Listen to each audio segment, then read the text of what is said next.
Hello everyone. तो आज बात करने वाले हैं खेसारी लाल यादव जी और शिल्पी राज का एक बहुत ही बेहतरीन होली सॉन्ग के बारे में, जिसका पोस्टर आ चुका है और फुल वीडियो सॉन्ग का रिलीज डेट भी आ चुका है।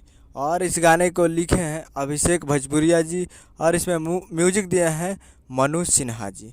और इस गाने को गाए हैं खेसारी लाल यादव जी और शिल्पी राज जी, जो कि आपको स्क्रीन कवर दिखाई दे रहा है। जिस सॉन्ग का टाइटल रखा गया है भिन जाला लहंगा, जिसका टाइटल है भिन जाला लहंगा। और वीडियो में है खेसारी लाल यादव जी और रानी एक्ट्रेस जी, फिट में है रानी एक्ट्रेस जी। और ये फुल वीडियो सॉन्ग को रिलीज़ किया जा रहा है। Full video song release in on 7 मार्च 2024 को सुबह 6:15 AM पे फुल वीडियो सॉन्ग को रिलीज़ किया जा रहा है। यानी इसको कल सुबह में इसको रिलीज़ किया जा रहा है।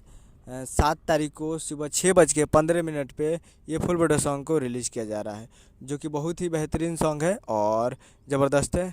और ये कल सुबह में आप लोग तैयार रहिएगा 7 तारीख को सुबह 6:15 पे VR music present Bhojpuri YouTube channel पे, VR music present Bhojpuri YouTube channel पे कल सुबह में तैयार रहिएगा। उम्मीद करूँगा वीडियो अच्छा लगा तो चैनल को सब्सक्राइब करके बेल आइकन प्रेस करें ताकि कैसे ले लिया तो लेटेस्ट मिला वीडियो अच्छा लगा तो वीडियो को लाइक कीजिए। मिलते अगले वीडियो में। जय हिंद, जय भोजपुरी।